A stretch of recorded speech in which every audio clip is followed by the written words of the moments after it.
Good evening, everyone. Please confirm that you can hear me in the chat box. Anybody?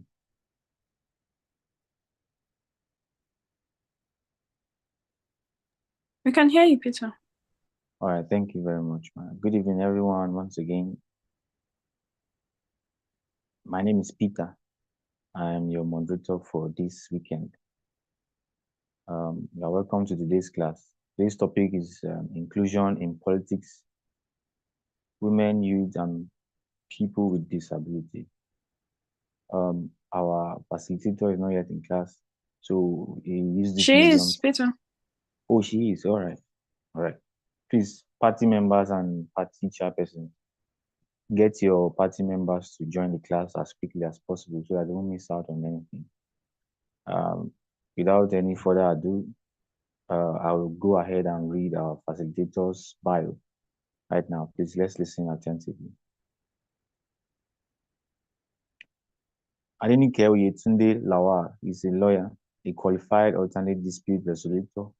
She is a qualified human resource personnel and emotional intelligence coach and holds a diploma in special needs education. She has earned several certifications in understanding autism, Asperger's, and ADHD from the University of Derby. She was nominated for several media awards, winning some and getting other recognition on the job as multimedia personality. In 2017, she was a speaker to the TEDx Bagada Lagos, speaking on philanthropy and the role of empathy in the human society. Her passion, driving conversations around the plight of disability in Nigeria, led her to establishing the Amputees United Initiative, a social group specifically for amputees. Her work has earned her several platforms, spanning from hosting events, moderating several sessions, and being part of many panels. She is confident, outspoken, and selfless. She was the senior special assistant to the Lagos State Government, Babajide Sanwo-Olu, on persons with disability. After seeing her commendable work as the SSA, in December 2023, she was appointed as the General Manager, Lagos State Office of Disability Affairs, where she is currently working on the rights of people with disability. A goalkeeper, Bill and Melinda Gates Foundation, using advocacy to push for and encourage the inclusion for persons living with disability in our country, Nigeria. She is vocal about having an inclusive state and society. She fights for the rights of people with disability. She's an author, a self-titled memoir, Adenike. Ladies and gentlemen, please make welcome our facilitator for today, Madam Adenike Oyetunde Lawal. The floor is yours, ma'am. Good evening, everyone. Thank you so much for... Good evening, ma. Good I'd evening. like to intrude. My name is Kunle Lawal. Always a pleasure to have you, safe. I know everybody is wondering, Kunle brought his wife or his sister. Let them believe anything. Always a pleasure, sis. So happy International Women's Day. Thank you so much. I was Job very you've done is surprised. exemplary, and it's great to have you back. Yes, Yeah, it's great to it have is you great back. to be We back. look I've forward to chosen a to be great back. class. Just in case you hear some people Yes, screaming, just ignore. Their father is no, with them. no, they are our chairman. We've accepted. They are our chairman. Please don't. They are Problem. part of the class. Please, let's Exactly. I also was just spend. going to say so. I've sent them No, let me out tell you, for a sir. bit, so I think we No, have a 30 minutes window for now till they. uh, I send them out. I think Lisa should even organize certificates for them. So, And thank you well so done. much. Congrats. It's a Thank you pleasure very to have you here. Well, okay much. then, sir. So I know that some of us are Muslims and are partaking in the Ramadan. So my intent is not to keep the class for too long, but I'm hopeful that at the end of the day, when we think about political participation and involvement of these three categories of individuals or persons, we can beat our chest to say we have learned a thing or two listening to me. Good evening, everyone, again. At the moment, I currently work as the General Manager at the Lagos State Office for Disability Affairs. So that ordinarily predisposes me to some extent of experience and I dare say informal data or research as the case is, as it pertains to our subject matter of discourse this evening. I also like if a semblance of participation, because I'm not just here to dish out, and I really love to feel the pulse of the students or the participants, as the case is, so that we know where we are and what we should where we should be actually. This evening we're going to be talking about disability in persons with disability, women as well as youths. But very quickly, I think I'm going to start the class in a slightly different way, and say that I want someone or a few persons to just let me know what your thoughts are as it concerns what impedes the participation of these categories of individual, um, um, as it concerns political participation. What do you think are the challenges when it comes to these categories of individuals? Any takers? Ma'am, do you want them in the chat box or you want them No, to I want them come up? to speak. You just quickly raise your hands. I can see All right. Ojo. Ojo has raised his hand. Amina has raised her Okay. hand. Ojo, I've asked you to unmute. Please go ahead. All right, thank you very much, Madam Lawal. Thank you Thank you for so coming. much. Please go ahead. Yeah, I think one of our major issues in Africa is stereotype, and it doesn't have to do with disability alone. Okay. This thing has spread to religion, type, and we tend to think some people are better than the others, and this empty affects some people as well. Personally, I have a long time experience with people with, for instance, when I was in school, I had a friend, if I he was visually impaired, he was a student, he wrote an if I had to dedicate my time to move with them, teach them, you know, become their tour guide, taking them around every time. And I Okay. discovered that I was very, very brilliant, intelligent, very, very smart, like super smart. But so many of our colleagues see them to be dumb, to be somehow useless and all that. So we need to change this narrative. We need to bring them, like include them in this movement of political reform, because it's just the way it is. So that's my own opinion. Okay. Thank you very much, Mr. Ojo. Please, Amina, please unmute yourself and quickly share. Please unmute. I've asked you to unmute. Okay, Ma. Thank you so much. Good evening, everyone. My name is Amina from Kano. So, one of the challenges persons with disabilities are facing when participating in politics is most of the politics in place are not accessible to persons with disabilities. As persons with disabilities have a little visibility stage, as they are considered as second-class citizens. When they're in, it's like most of the places in the politics, the places are not accessible to persons with disabilities, and it is hardly to have a silent language interpreter for persons with hearing impairment. I think these key challenges persons with disabilities are facing when participating in politics. Thank you. Thank you so much. Mr. Augustine and Ismail will be the last two to speak. So, Augustine, please go ahead, sir. All right. Augustine, I've asked you to unmute. Please go ahead. Okay. Good evening, everybody. I want to align myself with the two speakers that have spoken already. But one thing I've come to realize after working closely with people with disability for some time now, I've come to realize that there's no adequate planning and preparation for them to participate in other social activities aside from, especially in politics.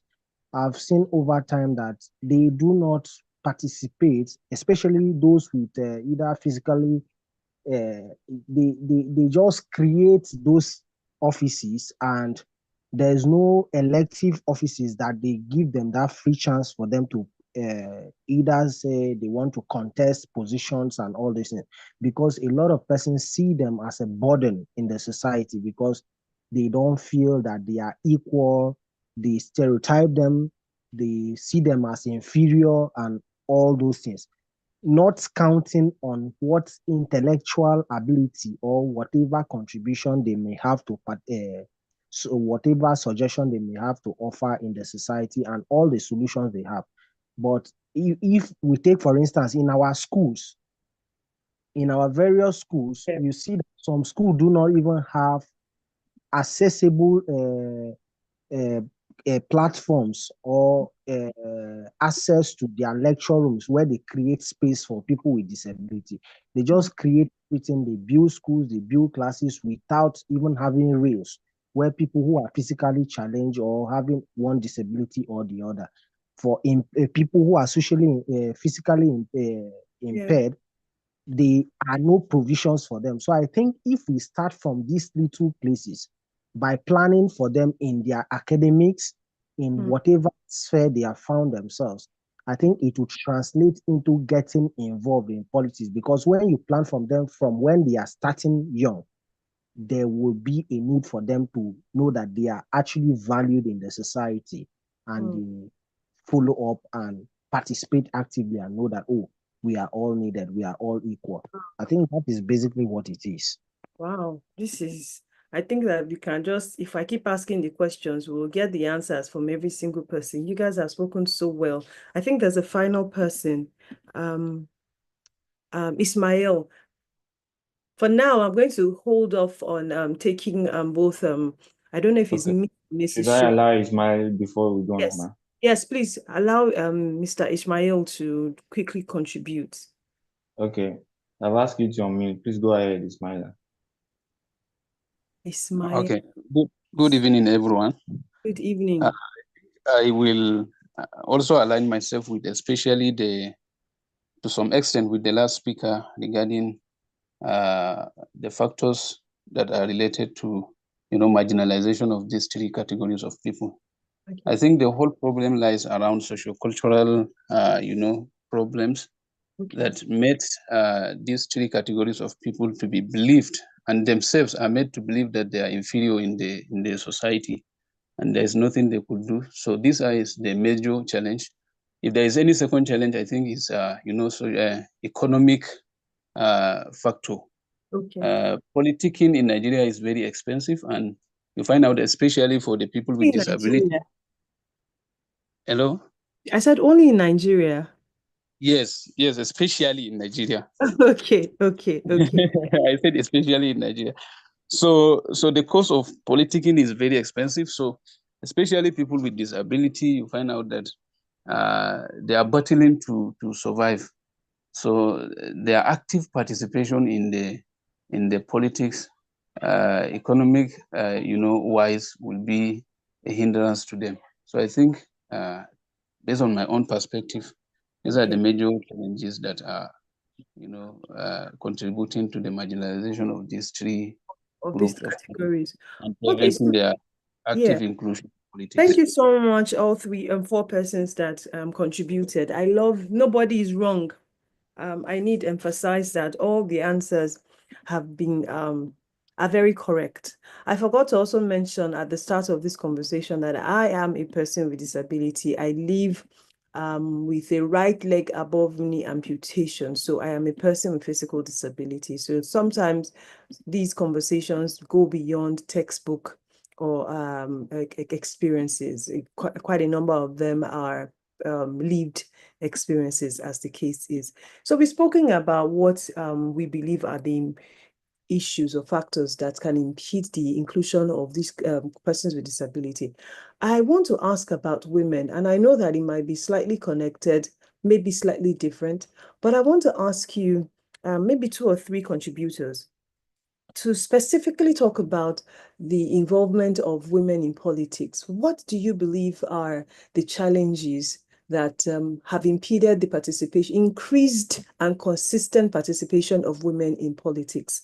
And my second question will be, someone spoke about making room for persons with disability. So I'm going to also ask us here in this classroom, do we believe that we need to make special provisions in ensuring that women take up certain roles and certain percentile of, for instance, if there are elective positions, that we are insisting that women must occupy so and so percentage.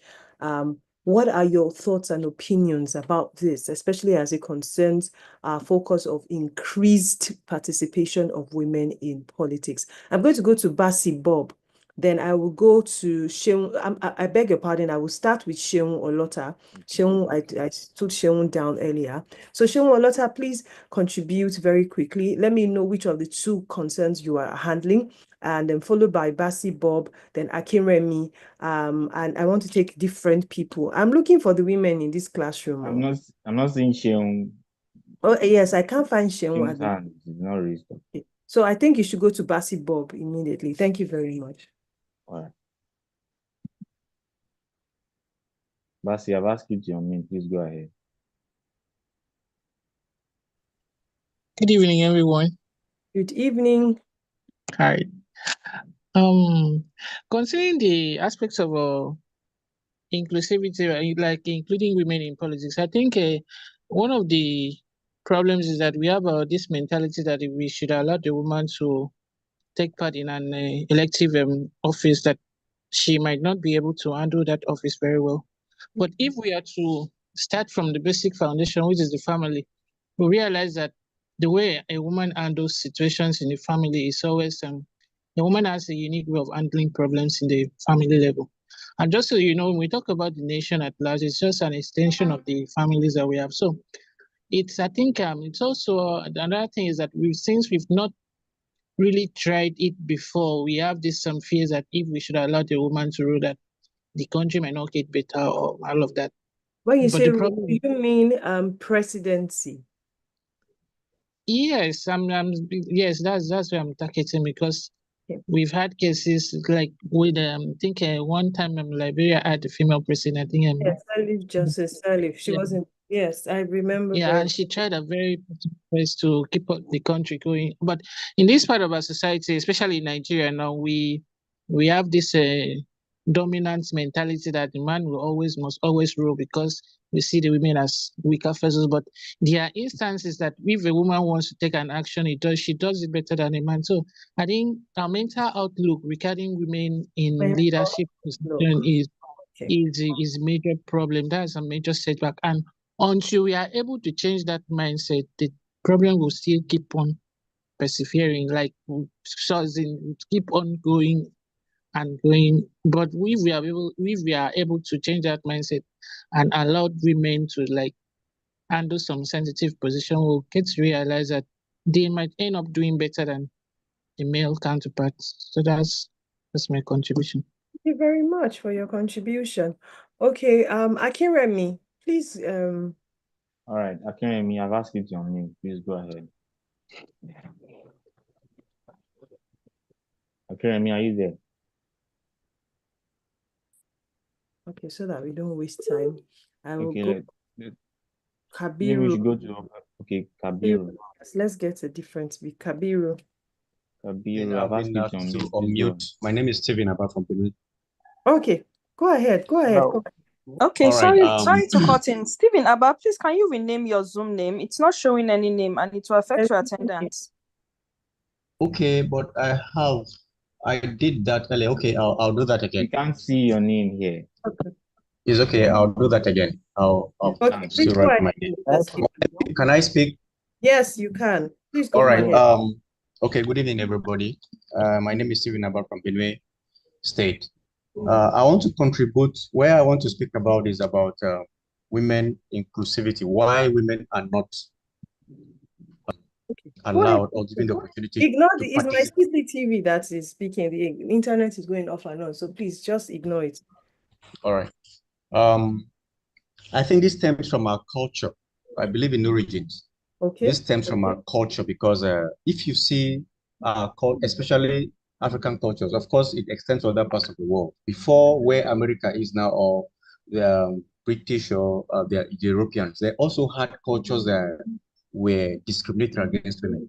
So by the time the world kept growing, we discovered that that culture had not left us. That is why we have placed women where they are. And this, you can take statistics. If you go to homes where parents are not really bothered about whether this one is a child or this one is a boy or girl, you discover that the ladies in that family excel because they are given equal opportunities. So if you come to a place where there's a clear demarcation between a guy and a girl, let's say a boy is about 14 and all the big sisters, the older ones are ladies, they'll make him believe that they are subservient to him. And he will grow up with that mentality. Even when he's married, he treats his wife like a second-class person. So it stems from our culture. If we can begin to change the narrative at that level, I think it will be easy for women to become part of politics, because whoever you are saying politicking also came from a culture and he grew with a thought pattern. This is what I feel. So I think if we can talk to our, if we can go to this level and talk to our chiefs, kings, local leaders to begin to change the narrative and the mentality, I think we'll have it better. Thank you so much. I saw Juliet. I saw a name Juliet, and I saw Itunu. So very quickly, Juliet. Juliet, I've yes. asked you to unmute. Please go on.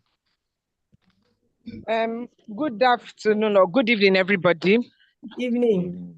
My name is Juliet, and I like this conversation, issues around the inclusion of persons with disability and women in places of decision making.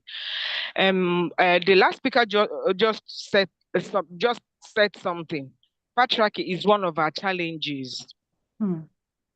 That is, in fact, that is the core. At the core of it all is patriarchy. She's a woman, and she does not have the capacity. She should be seen and not heard.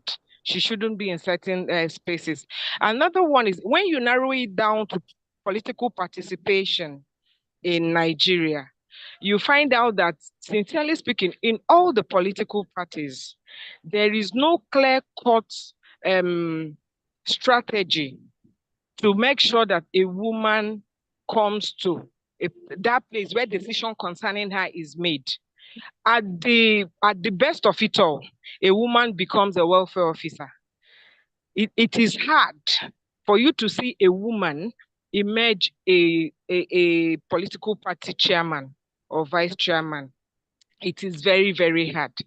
But then again, there are documents. Yes, that's what, because when it is time to go to market and buy the wrappers and cook and clap, that's where women are remembered. They mobilize for people, but also have it at the back of your mind that the wrapper that the woman is going to buy, she wasn't there when the decision was taken. The decision has been made, and she'll just be given the amount to go and buy. But then we have, if you look at the UN 1325 document, which spoke to issue of peace and security, you find out that all of those documents were clear. There are clear strategy. Some are the quota system. Some are leaving certain percentages for women. There are too many things that has been put down. But the challenge is patriarchy and that unwritten code that says a woman cannot do it. I'm going to be ending this discussion with my experience in the last contested election at the party level. That is for the polytracy. I contested for the party chairperson. And if I had won that election, because I nearly emerged, nearly if I had won that election, for me, it would have been, I don't know how to put it, but the challenge I had was because I was a woman. Few minutes to the end of that election, somebody came up and was asking for extra time. And at that point, they began to mobilize. Finally, when we paid and the back things were done, they found out that there was a pair and they called for another election. Something came out clearly for me, and that was it. The question was, are you going to let a woman be the chairperson? It was an open discussion on our platform. So there is an unwritten code. It is not written anywhere, but it is in principle. It is both in principle and in practice. And in practice, yes, that women should never. So not until we begin to look at all of those things and not only look at it because it is a man's world, it is an issue of patriarchy, and begin to try to find out the capacity of any woman that decides to come out. That because of course it is not easy for a woman to sleep and think I can do this. It takes a lot. I don't know if you're getting me. So Absolutely, if absolutely. we get to that point that we begin to look at the capacity of persons coming in for certain elections, no matter what it is, I think it will go a long way. And when I mean inclusion, I'm making this interjection or intervention for both women and persons with disability, not because I think we have suffered the same fate.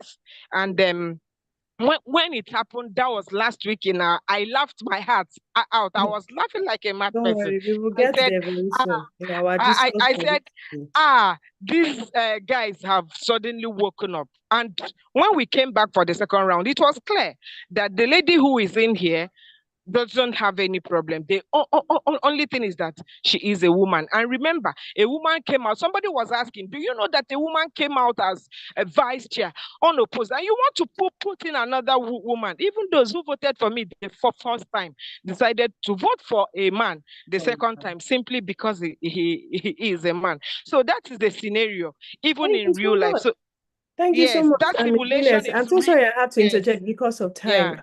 Yeah. Why I like Thank you. conversations of this nature Yeah. is because experience always plays a huge role. And this class and the entire gamut of Electoral College speaks to experiential knowledge as well as people who are desirous to know the goings on when it comes to the political space. Why did I ask those two questions? I asked those two questions because only yesterday the entire world celebrated International Women's Day. And I'll be honest to you, I think this is the second year in a row where I was lethargic about it.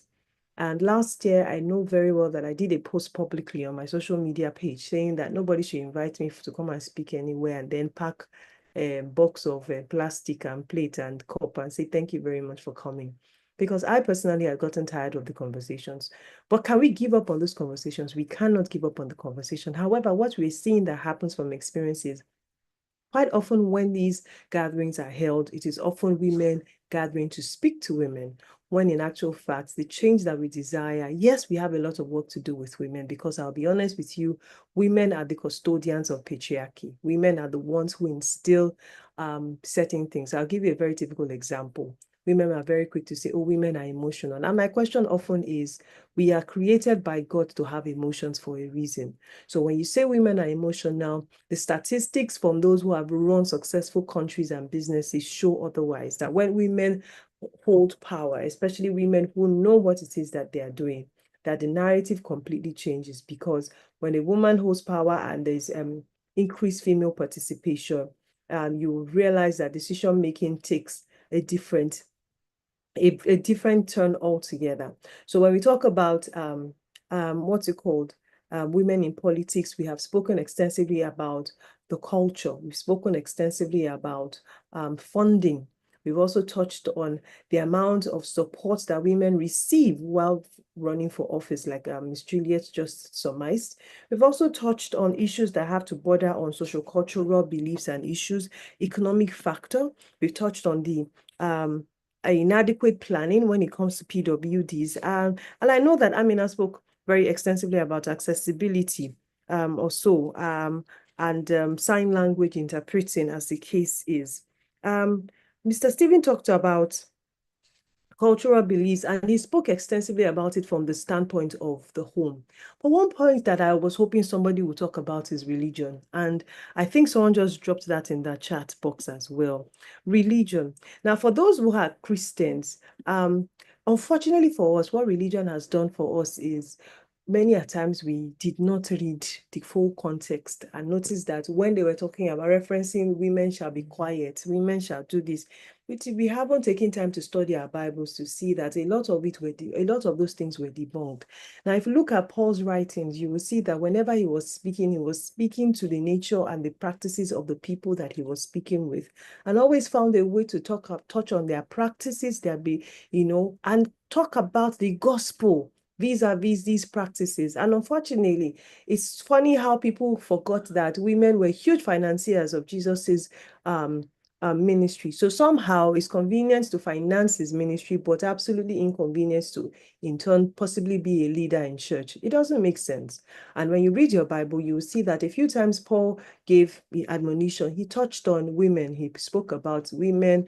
Mary Magdalene is a woman who, when you do a little studying, you will see that she played a vital role even in Jesus's ministry.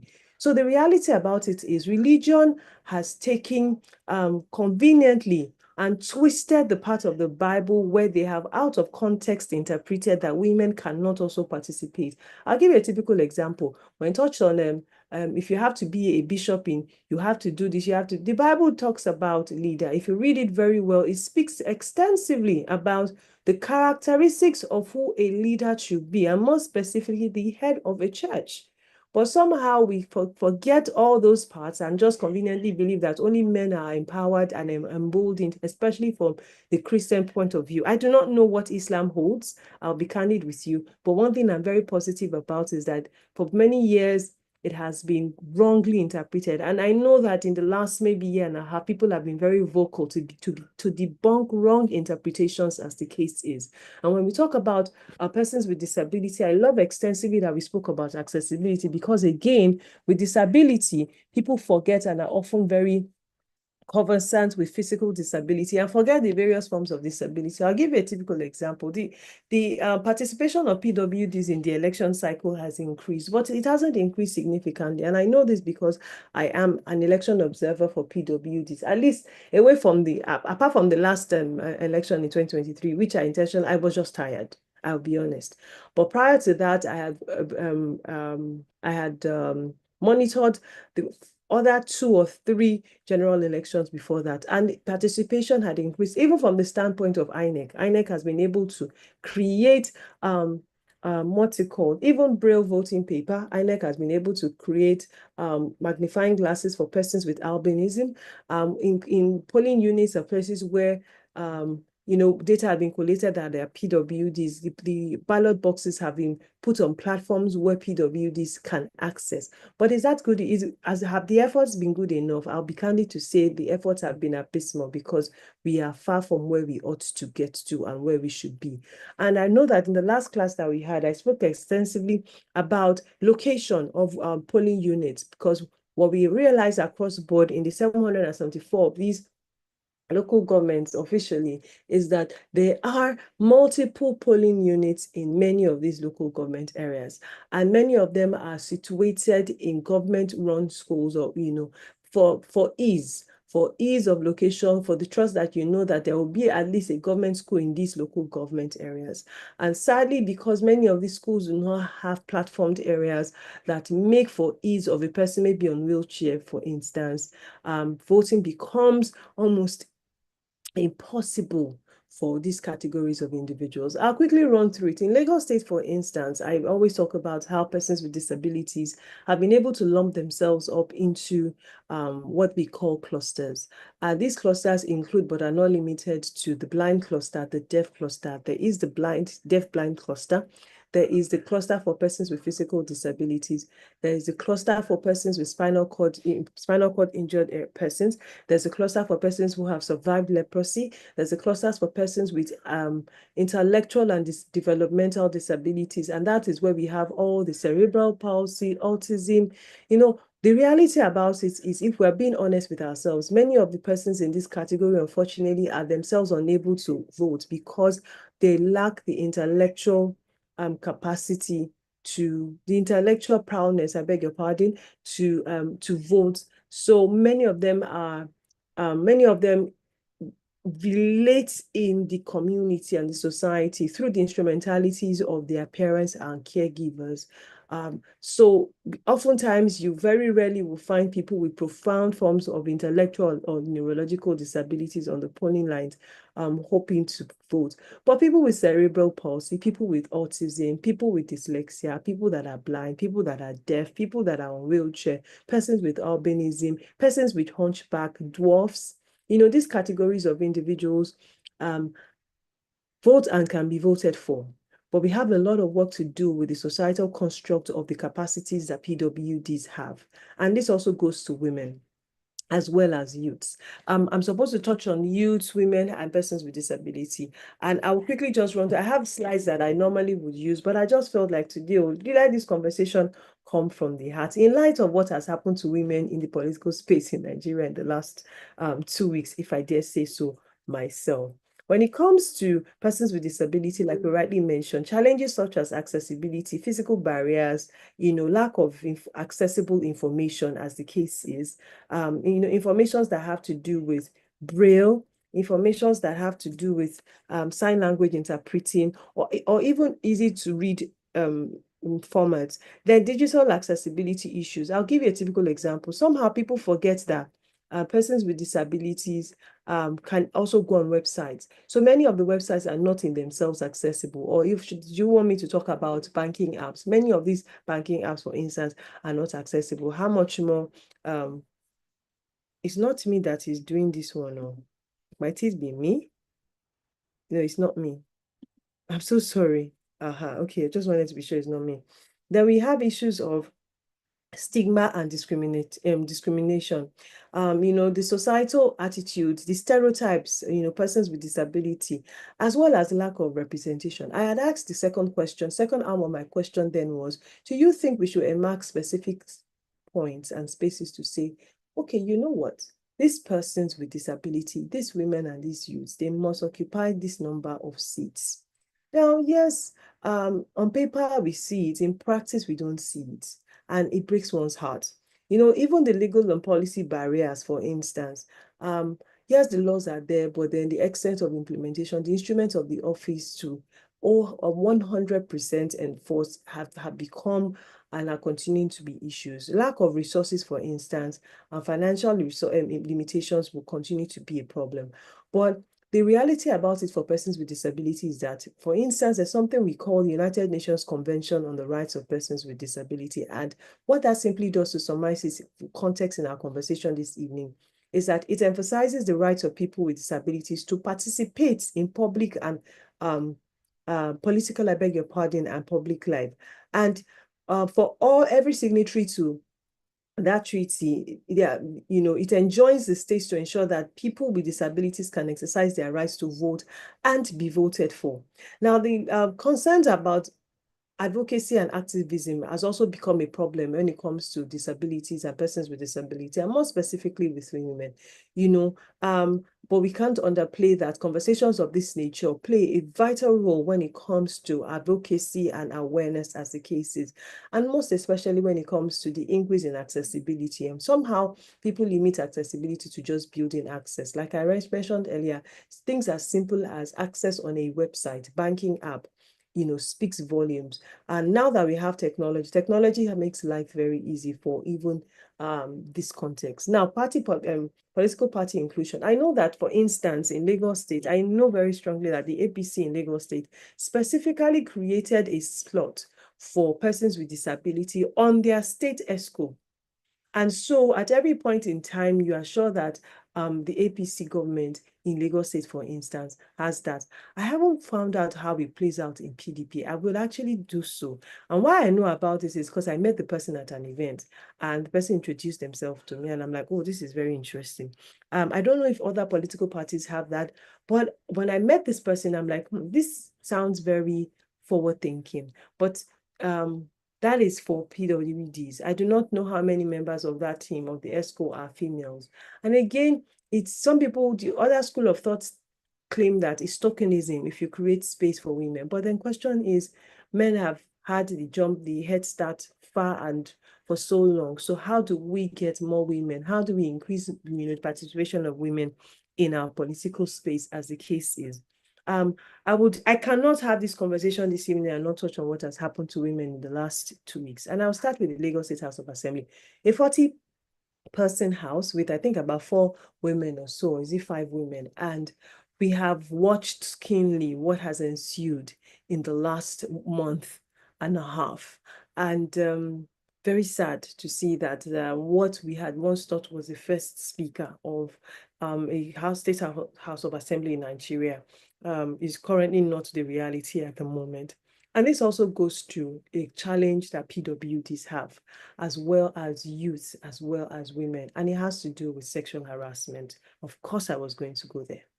Now, as a person who has been sexually harassed multiple times, and I emphasize multiple times, it has become a norm for me to adjust to say that many of these instances are ingrained. And sadly, when you talk of sexual harassment, the average person believes sexual harassment means rape.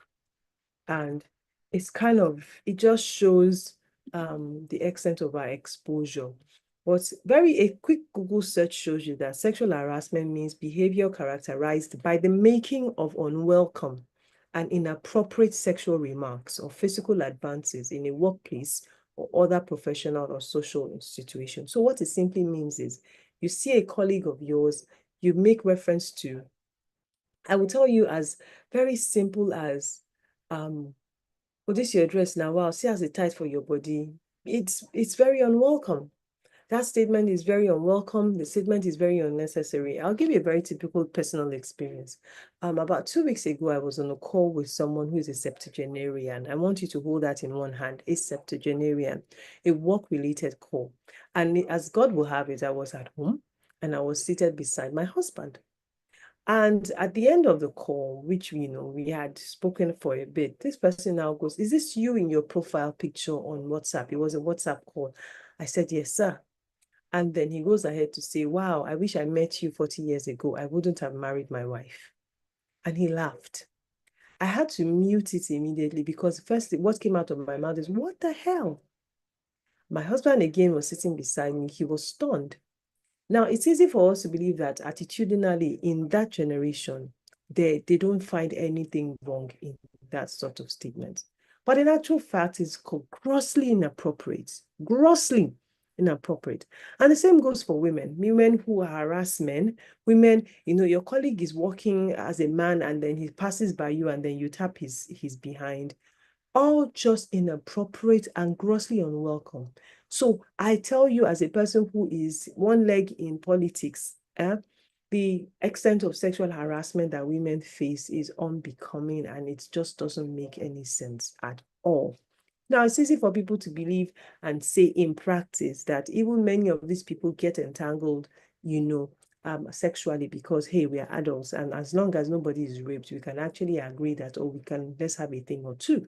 But the reality is that many others who are not interested and who these advances are still made towards, these conversations are conversations that are very rarely had publicly and are always often had back end. So much so that even amongst your people, when you speak about it, the first response is, "Now, wow, thank God it didn't go that bad. Oh, it is well. And we all move on."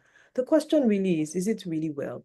So imagine a woman with a disability in the political space. I promise you, it is not an easy task. It is not an easy. I've also had a person proposition me on phone, I repeat, to say, "Oh, in fact, the proposition was so interesting." He said, "Oh, let's go to Abuja. Like now, let's go." It was one of those, you don't have to go with anything. I will sort out everything you need, inclusive of your outfits and every other thing that your personal items you might need. We will sort it out in Abuja. On phone, might I emphasize, and I'm emphasizing that this is a work colleague, an older work colleague, and a senior work colleague. So imagine that. Oh, by the way, I forgot to mention that a pair of mine, like someone that's in my age bracket, had mentioned to me, who is also female, had said to me, "Oh, if you need to go to this person's office, please endeavor not to show up at this person's office ever alone." I didn't understand.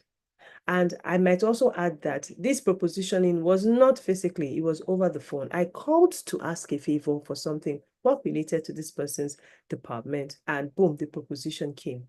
So the stories are, I promise you, completely endless.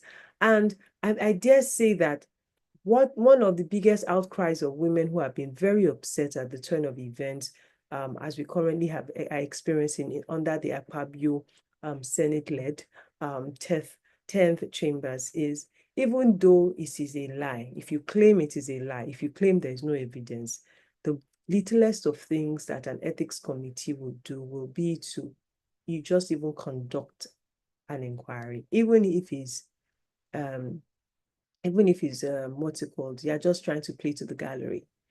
And ideally speaking, I promise you that because I also relate with the Domestic and Sexual Violence Agency in Lagos State, that situation has impeded on the progress of quite a number of matters, because people are now like, if a person this high can make a complaint of this nature, even whether we don't know if it's true or not, and as simple as an investigation has not been conducted, the question is, how do I think I will be safe if I come out to report my auntie's husband under whose roof I live?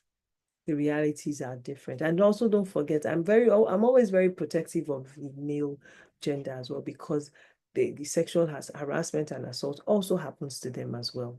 So the realities of PWDs and women as well as youth are intertwined, because all collectively they are called the vulnerable group.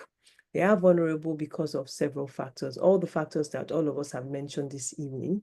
And when you look at specifically the youth, if I'm honest with you, the economic reality or economic funding, financial funding is a major issue that the youths have. Secondly, is also a stereotype that you are young, you don't know what you are going to do. So much so that a person like former Senator Olubumi, something, I can't remember her last name, she was from Ekiti State, was bold enough to say on national television that the Senate is for old people. Yes, exactly. So there is a stereotype that a young person cannot and should not ascend into the chambers. You know, when all of this was happening, one of the things I asked my people was, what did Asukwo say? Asukwo is, Epeyong is one of the youngest senators, and he's a man, clearly. And I don't know. Nobody spoke up. Nobody said anything. Why? Because there's so many factors that even we that are watching from the outside cannot see. Now, the question about playing to the gallery, so much so that the youths are usually handed very interesting positions, even in the political party space, where if you get a political party space, you go and check the positions that they give the youths. It takes a very vocal youth, and if I dare say, a youth who has a parent actively in politics to get a position which is beyond what the stereotype, youth leader, this and that. Like I said earlier, for women, usually welfare officer and social officer. A woman can do much more than that. Women can do, women are capable, and I dare say also women are qualified. So it's not tokenism to the point where you're just giving it to women because you have to give to women. But you know, in the last 2 weeks, I've also told myself that, you know what, bring the woman, any woman that shows up for any position, it's coming, we must vote. We don't even care whatever they call it, we have to vote, because men don't think about it themselves. Men vote simply on sentiment of this guy and a guy. So how about we do that? The numbers are dwindling, the numbers have dropped significantly. When you look at it from the home front, someone had spoken extensively about home front. I think it was Bassy Bob when he talked about there's a perception that once a woman gets into it gets involved, she cannot handle it properly. You know, there's a general mental outlook. If I just say, you know, even the home front becomes an issue. Every time I get to take this class, I always talk about an incident I was privy to. You know, I very rarely will see my male colleagues hurry to school runs, assignments, and that. They always just fall back to their partners, you know, just quickly, how far? Are the kids home? Well, are you guys okay? All right, it's the women. Have you done your homework? Sometimes women have to do the homework via Zoom with their kids. Women always have to run back home early enough. Men are very comfortable staying to late hours of the night. Why? Because the society is the one that would also say, and she left her children. Oh, and she left her children. And there are stories to show that because a person believed that their mother left them at the hands of the house girl, they were raped, they were sexually abused. So it's a multi-layered conversation that we're having today. But I think that one of the things that always stirs me up with this discourse is to stoke a consciousness of people to be awakened to the realities that these categories of individuals are vulnerable. These categories of individuals can actually give more. These categories of individuals are saying it's about time that we paid attention to them. And just maybe, if we can all agree that we should enact, spaces and positions so that women can actually take up these specific roles, just maybe representation of persons with disability, youths, and women can be addressed across board, from the policy standpoint to the accessibility improvement to changes in societal attitudes. And that's why I love very strongly that person who spoke about home front. It was Stephen. Mr. Stephen spoke about the home front because that is where it all begins. And one of the beautiful things that we have seen about adults who are mentally stable is that many of them have had to unlearn. They were brought up in homes where they saw different realities, but they've had to expose themselves to global worldview, and not just general global worldview. Because if you take the US, for instance, as an example, somehow I believed, I hoped, I dreamt possible that a female will be elected. The US is a jungle. They are so backwards, such a hot jungle, and they, through the years, been able to use calculated public relations to put themselves out as first world, thought leaders, bastion of democracies. It's a jungle out there, from the January 6th insurrection attempts to all the nonsense that the current president, in fact, the current president was indicted and sentenced and penalized because of harassment issues. So the US is not the example that we were made to believe they once were when we were growing up. I remember the first time I stepped on the grounds of New York in the train station, when I saw when I saw a rat that looked like a cat, I paused. I had to sit. I will never forget. My cousin almost passed out because he lives in New York. Smelly, terrible. I'm like, this cannot be the New York City. Because why? The US had successfully been able to paint the picture of only Times Square.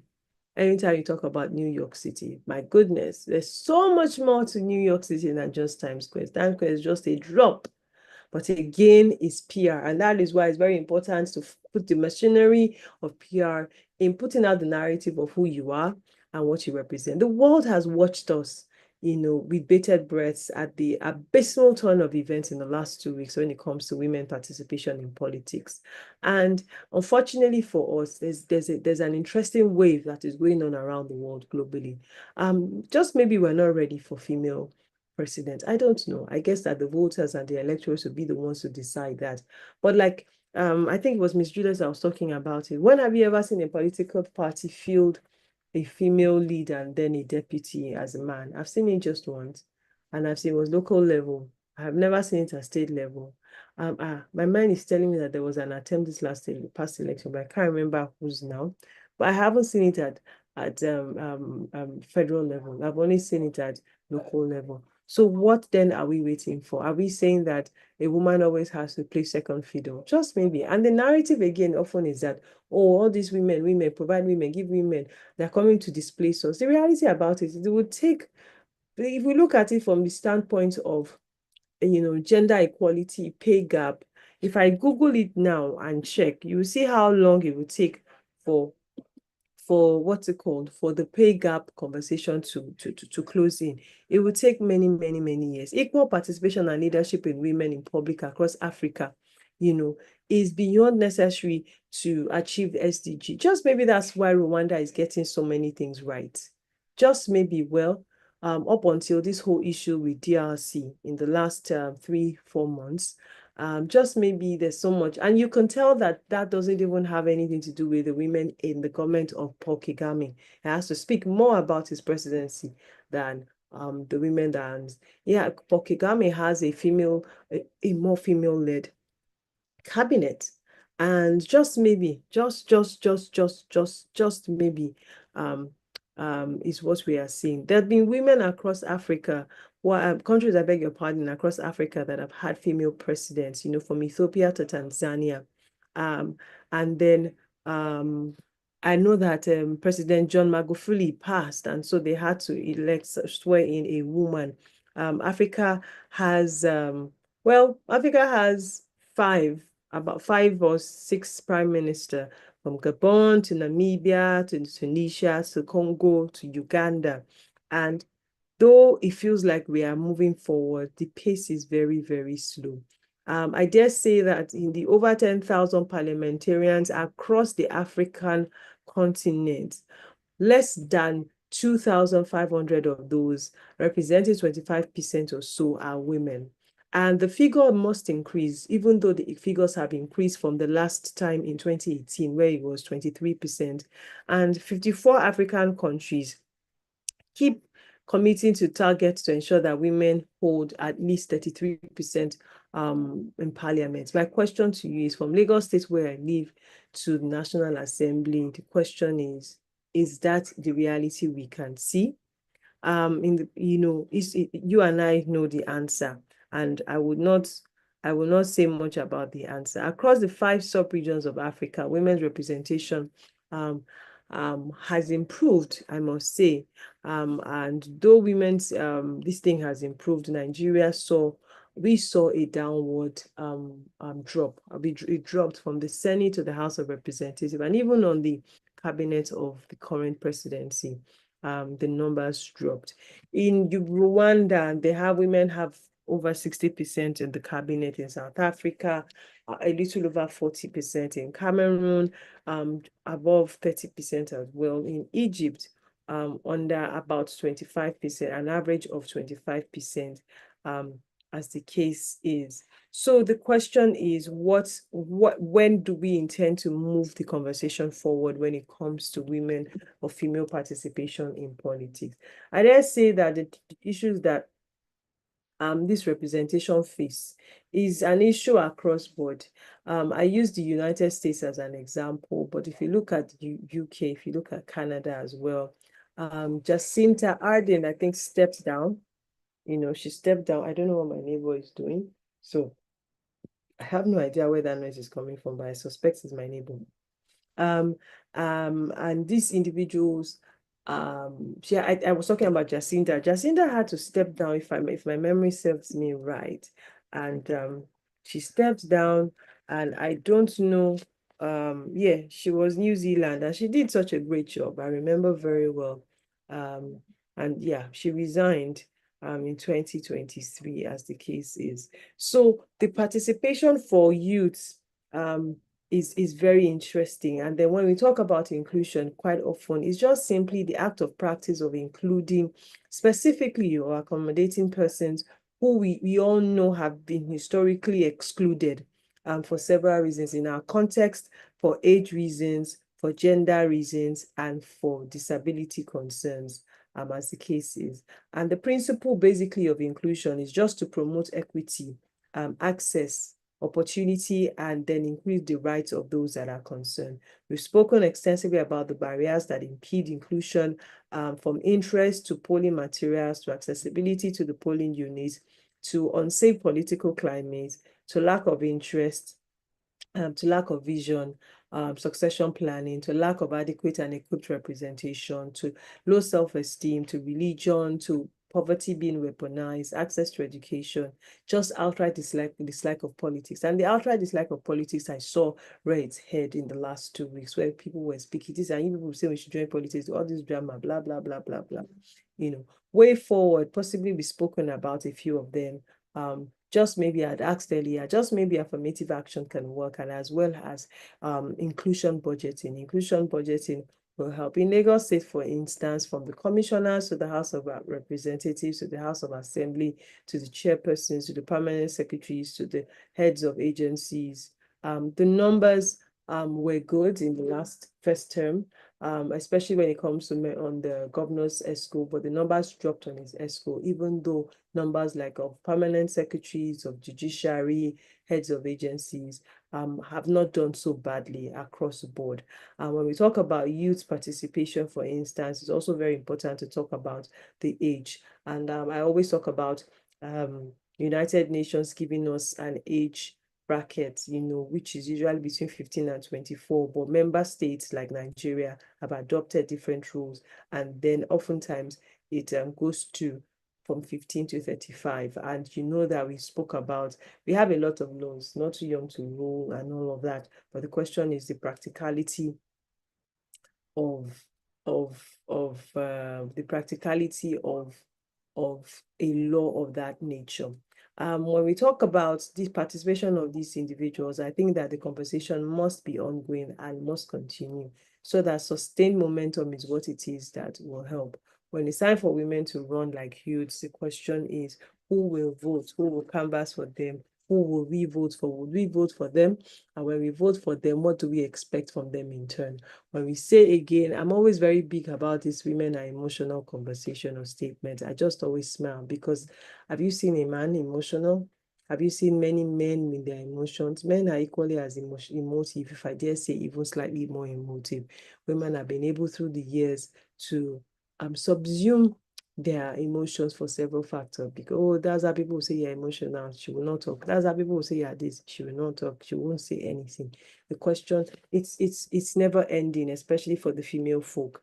Ms. Julia was talking about politics and how it has played out. If you look at Europe, for instance, there are 193 member states of the United Nations, I beg your pardon, and 21 of those prime ministers and 26% are females. And female leaders also make up about 34% of the local government positions in that regard.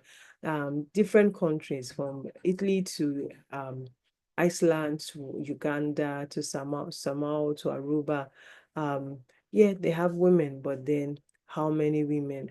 Namibia,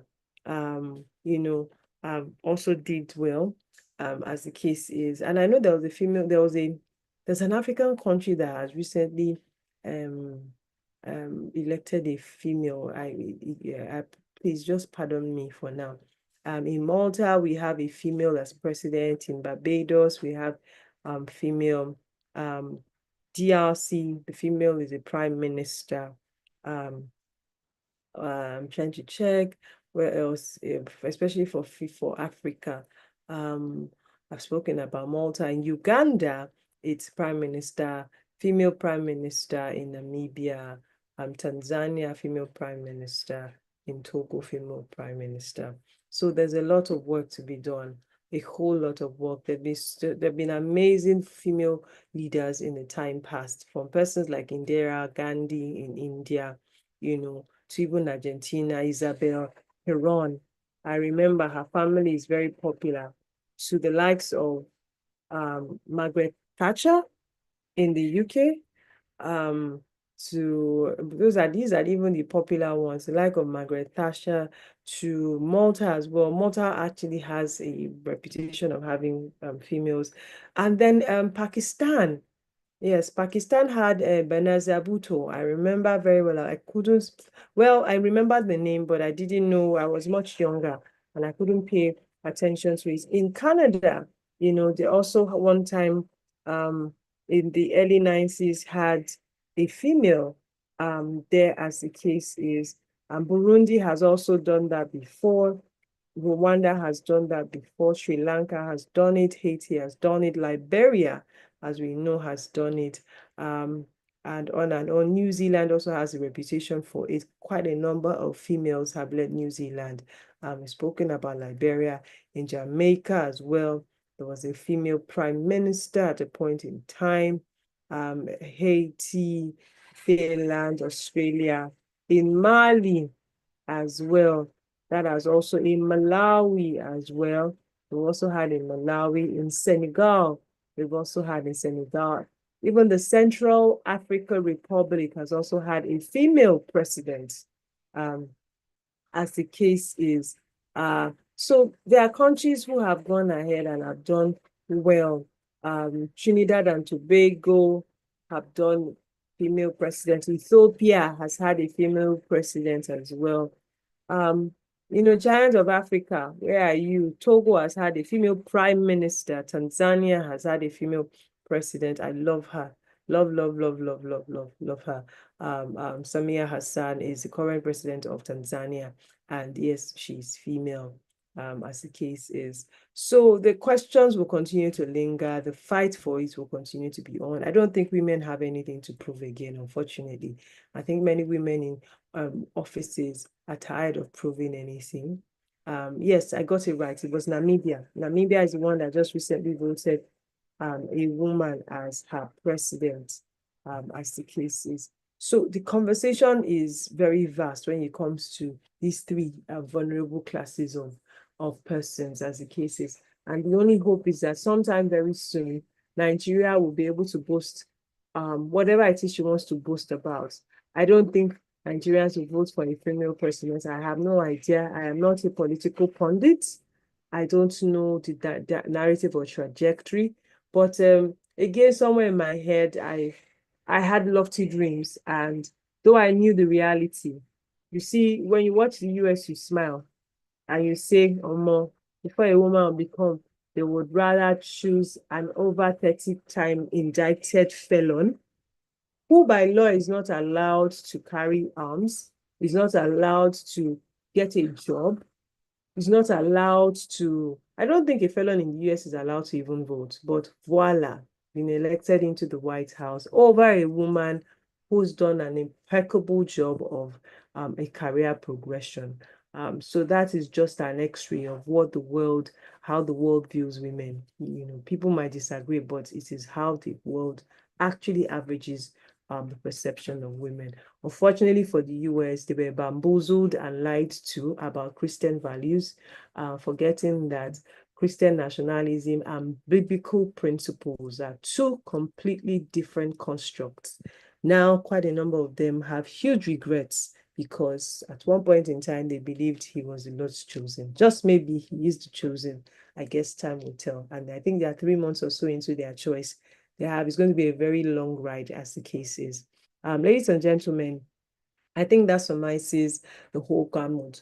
The question really is, do we think that we need to create opportunities and enforce policies that have to do with inclusive budgeting as well as affirmative action? On paper, yeah. Imagine that with all the drama that has played out in the Senate, I was beyond gobsmacked when I saw that not only did some very funny clowns gather together to give the Senate president something about being a gender equality, something. I'm like, you people are jokers. Because even for the optics, the least you can do, whether or not you believe the allegations that Senator Akpoti Uduaghan has said, the least that any constituted authority should do will be to conduct an investigation, and whether the investigation will be in-house or independent will be solely left to them. I also believe very strongly that rules and laws are made to evolve, and if for any reason their laws do not include in specific terms matters of this nature, now is an opportunity for them to amend and ensure that future occurrences do not take place. And in conclusion, one thing that always marvels and amuses me is how very easily women come to the rescue and the defense of their husbands. One might ask, who should defend a man if not his wife? I guess I don't know, maybe their children, but I guess it's easy for us to say that the woman is a Proverbs 31 woman who has stood up in the defense of her husband. The question is, do we know what harassment really means? And if we do know what harassment really means, is there a time attachment to harassment? And I believe that is why many cases that have come up in times past is why the laws have put limitations, statutes of limitation and several things. Where a woman alleges that she was raped and shows up 3 years into the rape, no matter how long it is, it still falls within the statute. So she's at liberty. He that asserts must prove. In the event that she has the evidence, she must be allowed to substantiate with evidence her statement or claim, as the case is. When it comes to youth participation, enough is enough where we are collecting the handouts and the crumbs. It's time for us to galvanize together collectively, intelligently, and strategically, so that in the coming elections, we can actually not just position ourselves, but position the country. And for persons with disability, the reality is the more we edge these categories of individual out, the greater time it takes for our country's impact to be felt, the more IGR of the country continues to dwindle, because I dare say many persons with disability themselves are doing exceptionally well. And it's time for us to include them, not just in our plans, not just in our preparations, but also in the entire system end to end. Ladies and gentlemen, I've come to the end of my plenty talk. I will read through the chat section now to see if there are what's it called? If there are questions here, what is wrong with our feminists and women of strong will in Nigeria? When you sit down and you don't know or study the meaning of feminism, you pick up handouts, definitions of feminism from people who themselves are misogynist and do not know, or patriarchal, you will never understand what feminism means. I dare say that when you want to know the meaning of a word, I'm a lawyer as well by profession. You must go to the origin of the word. Whenever the law is, whenever you want to interpret a law, there's something we always say: you must go to what the original lawmakers intended. And when you go to what the original intent of the creators of feminism were, it was very simple: equal opportunities, simple and short. Things would always stand a chance of being fine-tuned or misrepresented or twisted. The point really is the core of feminism, the true core of feminism is to create equal opportunities for both genders. And until we understand it, that a lot of people who claim to be or who front as feminists themselves do not know what feminism is. Feminism at no point in time, I think it was Mrs. B.C. Fayemi's book, beautiful, former Ekiti State Governor's wife. She's such a huge and staunch feminist. I've read her 2 books, absolutely worth it. I didn't even know. When I read the first one, I was in awe. So when the second book came out, I rushed to read it. An absolute historical perspective on the African and more specifically Nigerian journey into the whole gamut of feminism through the lenses of Mrs. Fayemi. And I believe that any woman is here who has access should be able to read it. It's beautiful to read that opportunities are just asked for. Create opportunities for us. We demand it, we deserve it, and we should get it. What's it called? The book. Oof, okay, let me see if I can find B.C. Fayemi. And I'm in my library, I'm in my study. I just can't remember the titles. If you know Roving Heights has her books. I read both of them. Hold on, I will get the titles for you. Books. She has 2 books. She has Demand and Supply. I read Demand and Supply, and I also read, I think I read, no, it's not Power. Is it Where Your Rapper? I read. Loud Whispers, that's it. Loud Whispers and Demand and Supply. Absolutely, absolutely beautiful books. Again, if you know Roving Heights has those books. As the case is, how can we hold the government accountable? To be honest with you, holding the government accountable, if there's something I learned that I loved that has turned out from this whole Akpabio instance was when he was talking about people calling his wife and him. And I was excited. I'm like, that is the power of the electorate. You must flood your elected officials. That's why when anything happens in the US, you see them sharing numbers. They're like, call their office, call their number, they must hear from us. They must know that we are dissatisfied. And I think that through those pockets of little accountability, we are able to, it feels like they don't hear us, but I promise you, when they go back, they hear. They hear as well. Media will not pass judgment, the court will. If you want to be honest, if you sit, maybe it's because I'm a lawyer, I always look at things circumspectly. All that has gone on, look at it very well. She has come, she made a statement, she made an allegation, she made it, and she has stopped there. When it was time for rebuttal, she went on Arise. She was very smart. Go and watch it again. So for Latasha is not I was telling my cousin, I said Latasha is a tough cookie. Go and ask Yaya Bello. She's a tough cookie. She might not get what she wants from this, but guess what? She has ruffled feathers. And guess what has happened? People who are smart are having conversations. Fathers are asking their daughters now. Men that are smart and are intelligent are asking their sisters and their female friends, what constitutes harassment? When I make that statement, did you feel somehow? You don't make statements on people's looks. And, even vice versa. Because it's so ingrained in us that Old men with gray hair are going on national TV and are saying it's okay to make statements about a woman's sexuality. And I'm like, your children didn't tell you to sit at home.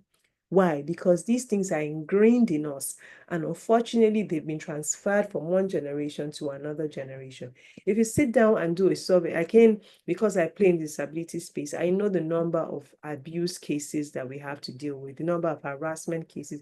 Half of it would be non-existent if only people had trained well, wholesome male children. There's a huge gap in the training of the male child. Yes, are there male children who have been abused? Absolutely. But from my experience, more of the abuse I have seen, more of the harassment I have seen from men to women, I beg your pardon, that women have been meted, have come at the backdrop, unfortunately, of men who are not wholesome, men who have lived their traumatic experiences, and I refuse to unlearn their trauma. Unlearn your trauma. No is no. It's very interesting how a little thing on social media will go up and people will now start saying, are you serious? How many times I look through those things to check if there's any comments from anybody I know, because we read and we judge. I will judge you.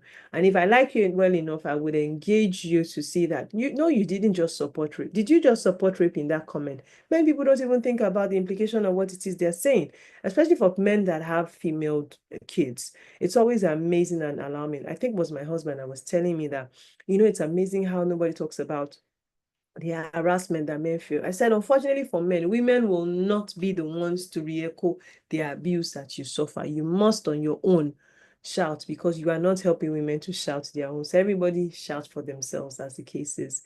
As it concerns the affirmative action, I believe that the only way is to consistently, continually, strategically continue to ask the government and hold the government accountable. I'm not sure when we will get 10% of that, because we're saying over 30%. I'm not sure when we will get 10%, but I know that conversations will be continued.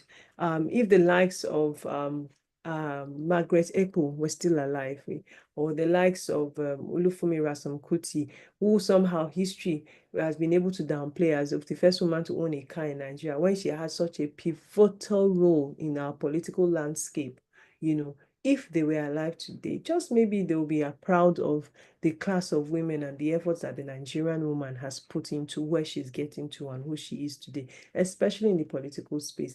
In the lower cadre space, with appointments and all of that, you see an increase in numbers. But with elective roles, you see that people still struggle with electing women into different positions. And I dare say that many women are better qualified. If it's education, take a back seat and, do a little informal survey and see, even amongst your own circle, take your maybe 10, I've done it before, take the first 10, the first 10 around you, look at it, especially if it's a union, maybe they are married, compare the husbands and the wife, and I mean educationally, and see who is more educated, who has a higher earning power, who has this. Quite a number of women have it higher than their male counterparts. But again, I guess societal factors and several other factors, what's it called?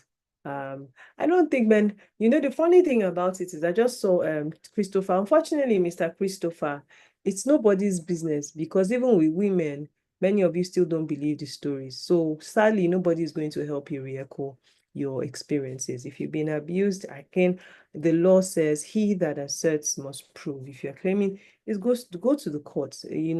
Matters are not settled on social media, especially, and there's something they taught us in law school. The court is not a Father Christmas. So if you must come, you must come with evidence. Even the evidence process in Nigeria has evolved, where electronic evidence can now be adduced. I just don't know the extent. So things are evolving, because again, even the court system recognizes that things have to evolve from time to time. Imagine going to court and alleging that you have been sexually harassed, and then presenting text message and WhatsApp messages. There was a time we could never say that. Now we can.